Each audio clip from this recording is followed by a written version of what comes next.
It's Song Talk Radio. Welcome to Song Talk Radio, the show with songwriters talking to other songwriters about the craft of songwriting. We share tips, tools, and techniques, and together we all become better at writing songs.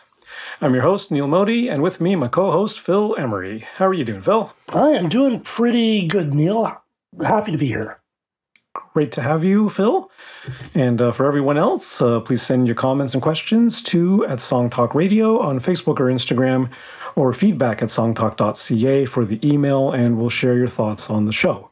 And please visit songtalk.ca to see the show post for this episode, to find links to resources we mentioned, and to download lyric and chord sheets to follow along with songs that we feature. Tonight, we're very happy to welcome indie pop artist Victoria Staff. How are you, Victoria? I am good. I'm excited to be here. We're excited to have you, and thanks for joining us tonight. And before we get to Victoria's song, a couple of housekeeping items. Heard an interesting little podcast on CBC Radio. CBC, or the show Spark with Nora Young. If folks don't know, Spark is a show about technology, and they're doing a whole series of episodes called Being Human Now, which is basically like, what does it, posing the question, what does it mean to be human in the face of all this artificial intelligence that's coming down the pipe? And of course, one of the episodes is on music. And it's a good long episode, and she speaks to many different experts and everybody. A couple of things that they sort of pull out for me is that, when they first invented the piano, it was very much seen as a machine, right? And then people get sad when they, see that someone threw out a piano, because after all, the piano is, you start embedding these human qualities into the machine and saying, well, the piano needs to be loved. It needs to be all that sort of stuff. And one of the most compelling things they said on there is that, when you talk about, songs written by AI or something like that, why is it always, the context is always, it's written by a human or it's written by a machine? How about it's written by a human and a machine? Because as musicians, we've been working with machines, forever.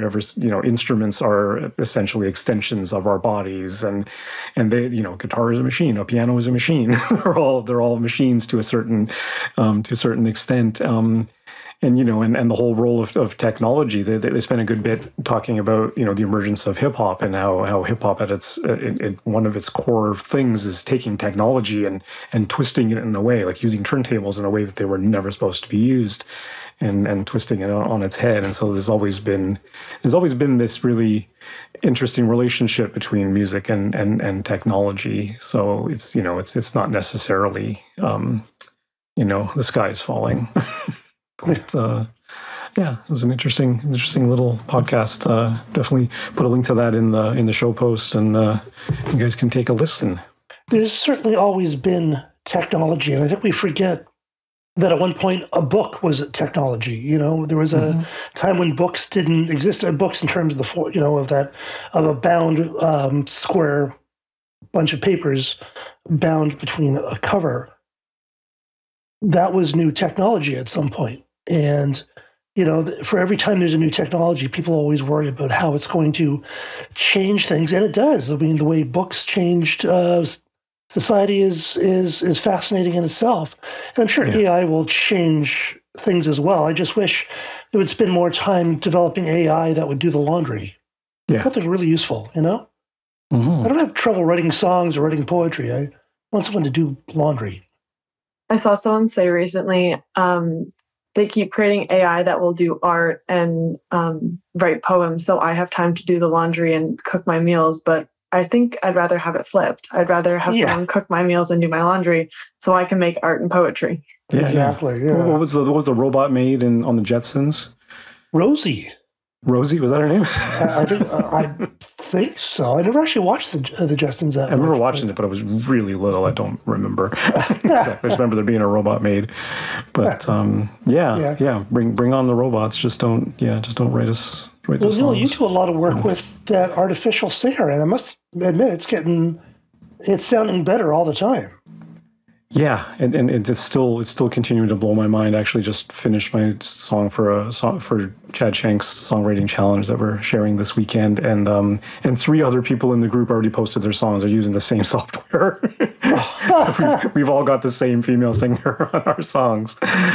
But yeah, it's just kind of like, yeah, it's pretty wild. But again, like for me as a creative tool, it's enabling me, because I'm not a strong singer, to fill that gap and just, play with melodies, play with the way lyrics happen, and those sorts of choices. I can make those choices very quickly and hear the result right away and know how it's gonna sound if a real person were to sing it. So, hey, works for me so far. It's all a tool. It's all a tool. Yes, it's all a tool. And I'm still writing the melodies. I'm still writing all the things. It's just doing and singing for me. That's true. So we yet to have it where it makes the melody for me. We'll see when that happens. Okay. And now on to the main attraction. Born and raised in Toronto, Victoria Staff was always an anxious child. The strings that connected much of her young life was using music to communicate with family, friends, teachers, and even therapists. Over time, this coping mechanism developed into a passion for music that would lead to her career as an indie pop artist. Staff continues to use the written word to communicate with her audience the complex themes of love, loss, and her struggle with mental health. Her debut project, Records and Honesty, was released in 2023 under the guidance of Canadian music producer Dan Hosh. The heavy undertones of her music are offset by her comedic personality on stage, on social media, and amongst her peers. Her new song, From My Side of the Table, tells the story of watching your relationship fall apart at the seams. Produced by Jonathan Karkar, this song is the next step in Staff's career as a storyteller. Welcome to Song Talk Radio, Victoria Staff. Thank you. I'm so excited to be here. And I always forget that, I feel like I always forget that bio has comedic personality in there. I feel like it's so much pressure after that's said. It's like, if I'm not funny, then who's to We're say? expecting some big stuff. I know. Yeah. I gotta get my tight 5 really tight, because otherwise it's too much pressure. We'll be expecting the giggles. Funny thing happened to me on the way to the podcast today. Funny thing happened to me at the podcast today. All right, so let's get a listen to Victoria's comparably somber song From My Side of the Table. I'm not throwing up into expectations, but it ain't funny, that's for sure. Let's get it, Phil. I paced the floor in my favorite shoes, and I got dressed up 7 times just to impress you, and I wish you'd do this for me too. The restaurant is loud, so we don't fit in. Words are exchanged, but nobody's speaking, and I miss my world was a place that you live. From my side of the table, I watch as we fall apart and turn back to strangers, and I could have screamed, why won't you look at me? I know that you never know what I mean, and I look for a window, but your hands and your mouth and your heart are all closed. I watch as I come to realize that the person I want didn't show up tonight, and I know I'm eating alone.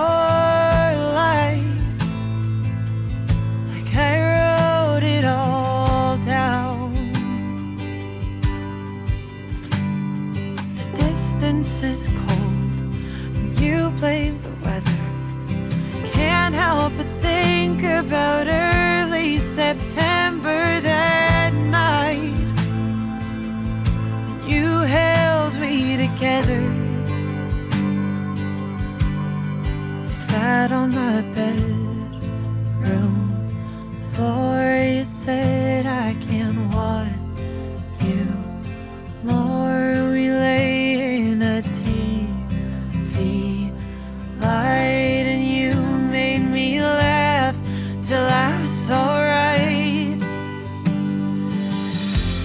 My side of the table, I watch as we fall apart and turn back to strangers. And I could have screamed, why won't you look at me? I know that you never know what I mean. And I look for a window, but your hands and your mouth and your heart are all closed. I watch as I come to realize that the person I was didn't show up tonight. And I know I'm eating alone. I can't forget our best days, the nights that we stayed up, stayed, the smell of mint at dawn, the way that you flinch your arms, and I asked you, please don't go. The night that I drove you home, and my mama watched me cry as I asked her why. It's easy to tell me goodbye. And from my side of the table, I watch as we fall apart and turn back to strangers. And I could have screamed, why won't you look at me? I know that you never know what I mean. And I look for a window, but your hands and your mouth and your heart are all closed. I watch as I come to realize that the person I love didn't show up tonight. And I know I'm eating alone.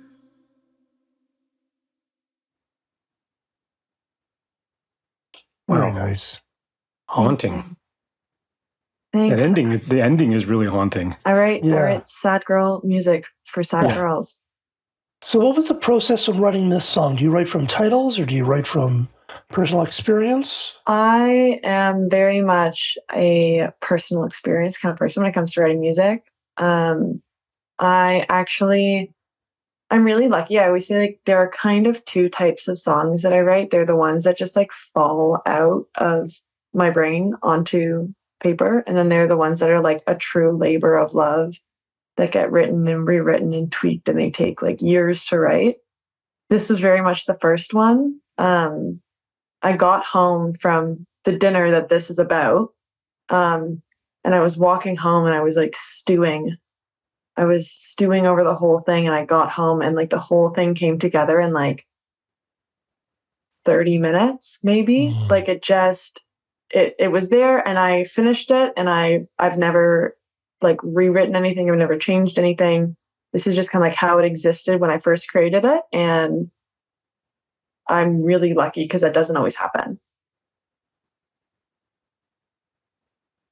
Yeah, because there's a real, especially in the chorus, there's a a wonderful balance between lyrical content and expressive, interesting melodies, right? And the way the two of them fold together, just it seems so crafty that I would only think that it took a lot of work to get there, but yeah, I guess not. I appreciate that. I and there definitely are songs that like I'm like, how did you not notice that? Took me forever to come up with that. And this one was one of those ones. I think I was just like in such a, I don't want to say like a huff, but like I was in such like an emotional state. Like it was so raw and so in the moment that like I like to, like there's this line in the chorus, it's like your hands and your heart in your mouth and your eyes are all closed or something like that. Like right now, it's escaping me. I wrote the song, I promise. And it's just like I was on the phone with my sister on the way home, and I was like, and this, and this, and this, and this, and I can't believe this, and I can't believe this. And so I got home, and the song was just kind of like this big stew that exploded. There's something to be said about grabbing your inspiration when it comes. And I think I know for me, it's always a bit of a challenge because I'll have these ideas and they're very clear. But because of life, you don't actually get to them and you never quite grasp that inspiration. I think there's something to be said, and it's hard in the way our lives are these days, but it's something to be said about if you get the inspiration to kind of grab it and take it as far as it'll go, as opposed to thinking, oh, this is a good idea that I'll work on later, you know? Mm-hmm. I would definitely agree. Like there are definitely times where I've had like a song or an idea or a lyric pop into my head, and I'll be like, oh, I'll get to that. I'm in the middle of something right now. And by the time I go to sit with it, like the fire that surrounded it when it first came to me is kind of like died out. And I'm like, if I had the patience to sit down for like 30 minutes and kind of flush something out, I would have had something to work with here. But now all I've got is like a voice note on my phone that's like 20 seconds. And I don't really remember where I was going with it. Yeah. That is an interesting thing because it's like that's a struggle I'm having with a song that we wrote actually for our songwriting challenge last year, and I'm still working on it. Technically, I say I'm working on it. I haven't worked on it in months, but it was pointed out to me by another songwriter that perhaps because I had the idea and then like it was a couple of years later when I finally got around to writing it, that yeah, you're right. Like the fire kind of went out, and maybe I ended up at a place that kind of there was a disjoint between those two things, like what the song is really about and where the kind of lyric ended up, and now it's a struggle to try and get back to that original emotional core of what it was, right? So, well, I think one of the things that's so hard is like, so I write about personal experiences. This is obviously about a relationship. Some people choose to write about like others' experiences, but like you're always looking at a song through the lens that you currently have. And like you're telling the story through the lens that you currently have. So sometimes the problem is like you come back to it and your life has changed and you've changed and your lens has changed.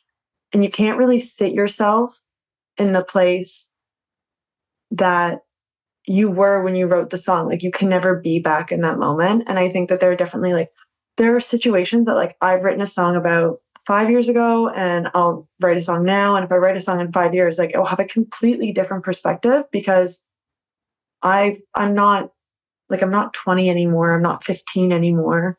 Like I started writing music when I was like 13 and 10. And like that stuff has a very different perspective than the stuff from when I was 18 and the stuff that I'm writing now. yeah, for sure. And then things you believe back then, you may not believe them anymore, or vice versa, right? It's also interesting when you write a song that's very personal and very kind of direct and maybe not abstracted at all sometimes, that if you are in a situation where you have to play that song over and over again for many years, it's really weird because the feelings that you had then you don't have now. And you know, but the song kind of reminds you of that. It's quite odd. One thing about this song is that there's a lot of words. Yeah.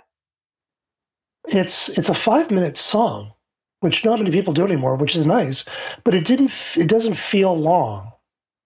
I appreciate that. When I was pitching the song to people, they kept saying, "Can we cut part of the verse? Can we cut part of the bridge? Can we cut?" And I was like, "No." I was like, "You're either in or you're out. You either take the song." I mean, your second verse is longer than your first verse. Yeah, well, my second verse has like a little mini bridge, like it's like a little bridge between the verse and the chorus, and it's like, we want the chorus again. Don't bore us, get us to the chorus. You got 4 more lines. No, we're not getting there yet. Yeah, no, it's wordy. That's always, I feel like I write pretty wordy. Not as wordy as some of my friends that I co-write with. Like sometimes we get into like a little bit of, do we need to say that? Can we take a pen through that? But I was not willing to leave anything on the cutting room floor with this one. Like I said, when I finished it, I was set solid in it. My younger sister is like the person that I kind of vet all my songs through on my first go, and I played it for her. And she's a hard critic. She's a tough critic because she hears a lot of stuff from me that's not great. And she hears some stuff that is great, I hope. And so when I played this for her, she was like, "That's great. Don't touch it. Don't touch it. Leave it alone." And so I was like, "Okay, I'm going to go with it. I'm just going to trust her gut." Because there's not even, musical interludes really. It's all basically vocal all the way through, which is refreshing because again, that's not something that people do much anymore. Yeah. I think it's because the song is like, it's a story, and that's the focus of it. How did you decide on the title? Did you decide on the title after you wrote it? I'm assuming you did.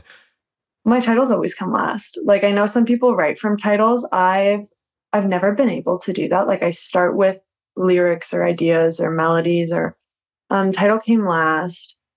And the whole thing, it actually got named like pretty in a bit of like a post situation. Like a lot of my songs will be like song about dinner, song about this until I come up with a title. And I had realized in hindsight that the person that I was in the relationship with didn't have the same perspective on this dinner that we had a very different perspective on the dinner. And I really realized that like, as a songwriter, like I get to go out and I get to put my story out in public. The other people don't always get to do that. Like these stories are not always about songwriters. So the song is really, it's from my side of the table. Like, this is what I'm seeing. This is what I'm feeling. Oh, yeah. Yeah. Was there a thought about calling it, I Know I'm Eating Alone? No, because I kind of like that. Like, I feel like in the chorus that kind of comes out of nowhere. Interesting. It like not out of nowhere. It comes from somewhere. It's part of the storyline. But I like that. I like that from my side of the table. Like it's a little ambiguous, but like I'm eating alone would have been so sad. And the song's already sad. I don't need to stack the sadness. Yeah. I mean, I'm eating alone. That's the thought that occurred to me. Is that line kind of, because it's so haunting, maybe it pops out in a way that from my side of the table, because from my side of the table sort of leads you into the chorus. It almost isn't the chorus itself. It sort of leads you into the chorus, whereas I Know I'm Eating Alone in a lot of ways does encapsulate the whole emotional quality. It kind of pulls the punches though. It kind of actually like does the song. So whereas, not everyone's going to know what the name of the song is. They're just going to be, listening to it at a bar or, watching you perform. And someone hearing a song called I'm Eating Alone may not presume that it's a sad song. It could be about, I like to eat alone and I'm perfectly happy with that. I don't need company to be. No, it's possible. That's fair. You make some good points. You do make some fair points. But it's hard it's hard to project yourself into the listener's brain and say, let's try and figure out what they're going to be thinking when they hear this. I'm also a sucker for like a non-standard song title. Like the one I always think of is Baba O'Reilly. Never says Baba O'Reilly in the song. Right. That's true, actually. But like such a everyone knows the song. And I like my EP was named after Records and Honesty, and it's because the song didn't have a title, and the first section is I'll Go on the Record, and the second section is If I'm Being Honest. So it's just Records and Honesty. And like Olive and Ruby is another song that never says Olive and Ruby, but it's named after a coffee shop, and that's the name of the coffee shop. Oh, very cool. So this song happened very quickly and easily. What are the songs you struggle with? What are the things you usually struggle with when you take years to write a song, as you say? It took years to write a song. We can talk about Records and Honesty as a really good example.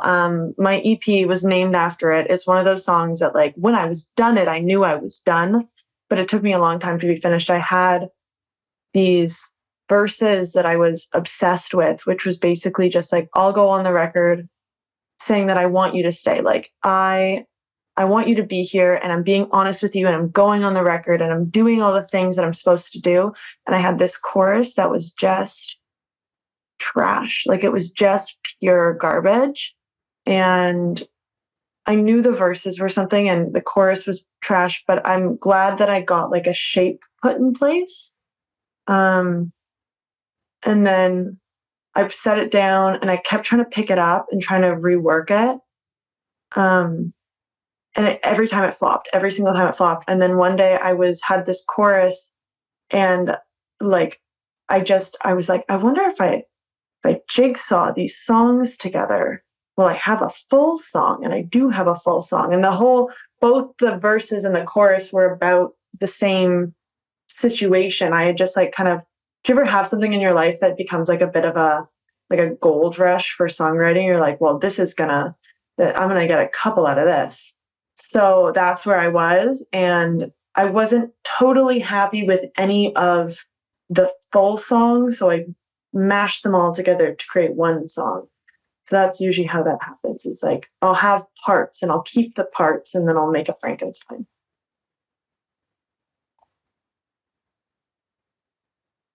Oh, I can't hear Phil. Sorry, I had mute on. Sorry, it's I think that's great, and that's the sign of a professional level songwriter is that you look at that part of your song and you go, that's not good enough. And you keep on working at it, but it's so easy to sort of do something that's okay and then move on. But if you're serious about writing songs, and especially at a professional level, you have to look at each part of your song and say, okay, could this stand up to, Adele's new one, or, whatever, the currents, or Taylor Swift, or, whatever songwriter is hot at the time, because that is the song that your world's going to live in.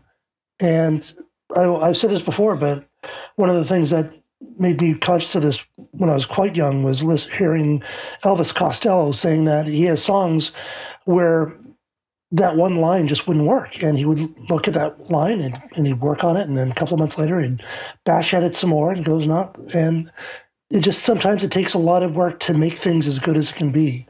And you need to be that focused, That's yeah, good. I definitely agree with that. There are definitely pieces. And I think the part of it that like maybe I haven't gotten to yet is that I've always written music. I always say that like I write music for me and I put it out because I think other people might like it. If I stop putting music out, it's not that I've stopped writing. Like I'm still writing copious amounts of music. I'm just doing it for me. And I think when I finish a song, the thing that makes me feel like it's done is, have I said the feeling well enough? And if the feeling hasn't been said, if I couldn't like show it to someone and if they're lost in how I feel about the situation, then the song's wrong. Like the song should communicate emotions. Well, you say you bounce your songs off your sister. I mean, are there other people you bounce songs off? Because like the danger is, of course, especially if you're writing something with a bit of an abstract lyric and you're sitting there going, I know what it means. Of course, I know what it means. Right. And then you feed it to some other people and they have no idea what it means. Or like you say, they can't access the emotional, but because you sat with it for so long, you know exactly what it all entails and what it's like. It's very hard to put yourself outside of that, aside from getting other people to really scrutinize over it. Yeah, I bounce songs off lots of people. My sister's always my first set of ears, because I know, like, God bless her, she has been listening to things for like 12 years. And when I was 13, a lot of stuff sucked. Like it was tough. So she has had the patience of a god over the last 12 years watching things improve. So I know that like there's almost like she's almost just like the opening gate. Like I don't want to be embarrassed. So I'm like, I'll show it to her because I don't want anyone else to see it because I'm really not sure where this stands yet. Like I show things to my boyfriend. He's not musical, but he's supportive. So it's like a good, if I'm not sure and I'm like, need someone to gas me up, he'll be like, it's great. You crushed it. Oh my God. And then obviously like I have my friends who I write with, and usually at the beginning of sessions when we write, like I'll be like, hey, can I pitch this to you? What do you think? I have a couple friends who are producers and I kind of like get their temperature feel on it. But I really go to people with finished or near finished songs. All the songs I put out have been just me writing them. So Yeah, that's a pretty good approach. I mean, we have our meetup as well, where we share songs with each other and get feedback from each other, which is always a great resource. But I find that very rarely will I take a song that I know what's wrong with it already. You know, like I'll take a song that I've pushed as far as I can, and there may be a few things that are still fishy with it, but you know, and then get everyone's feedback on it, sort of thing. But yeah, I think that's an excellent approach because you need people who can really scrutinize the details at that point. When you co-write, are you bringing in finished songs with the co-write, or is it basically really open at that point?